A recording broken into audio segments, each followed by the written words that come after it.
guys, welcome to my channel. My name is Dr. Nyashira and I am a doctor by training, passion and profession, and I'm so happy that you've joined us this week. This week I have one of my good friends. She's amazing and we'll just have a conversation with her around HIV and AIDS and just get really personal. So welcome. My friend is called Fanny.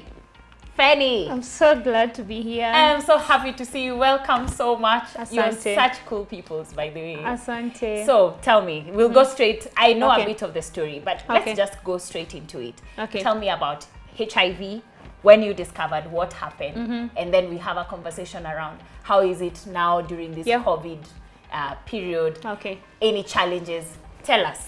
Okay, so I discovered that I was HIV positive in Form 2. There was this organization that came for a blood drive. That was Form 2, second term. Yeah, and then, so they were giving soda and biscuit. And in Form 2, soda of course, mtoto ya shule, of course, it's soda and biscuit. So, and they said, okay, for you to donate the blood, you must have an average weight of 50 kgs, and then that's it. So I donated the blood, you know, and at that time, I had not tested for HIV.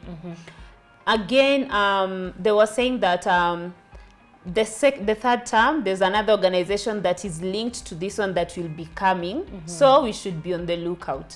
So mi simongejea organization ikuje. I just knew watacheza kama wao wengine, you know, with the soda and biscuits as well, yeah. So, but in between just before the second term was over, we had our results for what is it called, the card, the blood Yes. groups. Yeah, that was the first time that I knew I was blood group O positive. I had not even known. Of course, that was it. No details in the blood on how it was and all that, you know. So I was like, wow, this is such an advantage. You know, you get to see your blood group and all that. I'm so in. When they come, I will go. Again. So they came again. I think a different organization. Now in third term, second term. In third term, I mean, Form 2. And then now they were giving soda and bread, not biscuit. Bread. So you bread. want bread? You know. You are mama bread. You know how, you know, I don't know, yani bread, it's like press conference. Kwanza in high school. It is bread and it is not quoti, ile yetu. No, it is half bread. Ati mnapewa moja mnakatana nusu nusu. Sasa wewe ulienda pale tena because of Yeah, bread. because of soda and bread, definitely. So I went there and they started asking me. So they say they're going to test for HIV, not now blood, whatever. Not taking the blood. I'm so in because me, I don't even care about the course. Yeah, me, I'm just looking for the blood and for the bread and soda. So they said, okay. They started asking me as a pre-counseling, I think now. Do you have a boyfriend? I said no. I didn't have a boyfriend at that time. And then they asked, have you ever tested for HIV before? Never. Okay, and then again they asked, how would I react if I'm HIV positive? So I told them I know I'm negative because I've never So had... up to this point, there are no symptoms? They are, come to think of it after realizing that I'm HIV positive, that's when you can join the dots. So, and your manner, I was sickly at this stage of my life, you know.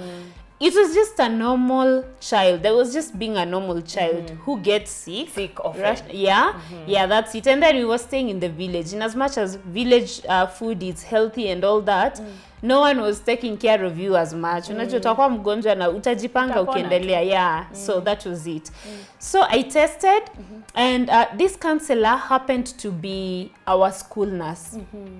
So there was that attitude already. You know, the school nurses, the way we hated them with kufinyo tumbo sujika uko na ball and all that. So I was seeing her and I was like, I'm already done with her, you know. So it's like she's really, really wasting my time in between. Yeah. So anyway, we tested, and then she comes after 5 minutes, and then she shows me the results, the kit. She had told me that double line is positive, single line is negative. She's talking and I'm just like, unanipigia kelele. Be faster because soda inaisha. We were like over 1,300 students. All of us were almost testing, you know. So the test came back and she asked me, ulisema you don't have a boyfriend? Yeah, I don't have a boyfriend. Okay, so these are your results. And I'm looking at the results and it's double line. So, you know, the back of my mind, I'm like, hater. Hater is the one who tested me. You know, this one, we are not in good terms with this one, you know. Yeah. So, fine. It was double line, and at some thought, I'm like, okay, how did he contaminate with the blood? I mean, I'm here, you know, how did he work around it? You know, yeah, because I was here. At the back of my mind, I'm like, anything is possible with this woman, you know. So anyway, after that, she just said, okay, now you can go. There was no post-counseling, way forward or anything, nothing. And at this point, maybe I can ask, Yeah. where are your parents? Okay. What's the situation at home? So in a family of 6, I'm the last born, and my parents passed on long ago. So they had passed on at this point? Yeah. And did you know what was the cause of death for them? No, just like I told you earlier on, you know, the moment you discover you are HIV positive, that's when you start joining dots. You know, ilifanyika hivi. Oh, that's what. So after discovering this, that's when I'm like, yeah. I remember when my dad was sick, he used to really, really cough. He had a very, very bad whooping cough. So I suppose that was tuberculosis at that time when I was 5 years old. My dad passed on when I was 5 years old. We used to stay in Nakuru, and then we had to go back to the village because alizidiwa kabisa ya. So now it made sense, you know, but it was not making sense at that time. At this point. No, at that time that I'm with the counselor and all that. I'm just seeing some hate. You know, I'm spending so much hate, and because it's hate, I said, to hell with all this. I'm going to take my soda and bread. So I walked out, went and registered. There was soda and bread. Tulikuwa tunagawa sijui na nani, full buffalo full, you know, at that time. And I can never ever forget visiting ilikuwa last week. There was no one who came. Oh my God. You know, so yeah. Now tell me, so you've been tested, now you know you're positive. Yeah. What happens next? First of all, like I said, I was in denial. And then second, now it hit me at the same time. So walking out of the classroom, I started thinking, oh my God, it's happening. You know, I'm actually HIV positive. All these assumptions that I'm trying to create are not working, you know. I don't know how the soda and bread fell off my hands, but I never took them in short. I went straight to the dormitory, and then I started talking to my best friend. I told her, you know what, I'm positive for the last the tests that were being conducted in the day and all that. She said, no, Fain, you're not danganya, because I used to really joke a lot. I told her, no, I'm not lying. So those days, I remember it was 208. They'll test you, and then they give you some paper, kadogo, imeandikwa it was number 231 or 128, I can't remember, but then I think they were all about data collection and all that. So I was number something, and then positive, plus VE, that was it. So I gave her this paper, and she saw. She was like, oh my God, it's true, you're HIV positive. So don't worry, I'll be here for you, you know. I have aunts and uncles who are HIV positive, and they survive it so well. So I'm like, yeah, I'm cool, I'm so relaxed. Weirdly, I think that's still denial. But I just wanted someone that would actually just accept me at that time. And be your friend. Yeah. Remember those days are the days of ukimwi unaua tahadhari kabla ukimwi 208, you know, all that, the billboards. So this is happening in 208. Yeah. This is like 12 years ago. Yes, okay. 12 years ago, exactly 12 years ago, yeah. So after 4 days, I go serving in the dining room, dining hall, and then I loved Githeri so much. So I walk in the dining hall, and then I hear some whispers that that's why she's so fat, she takes those medicine. So at that time I used to be so hippie, you know, and in short, I never went for the Githeri.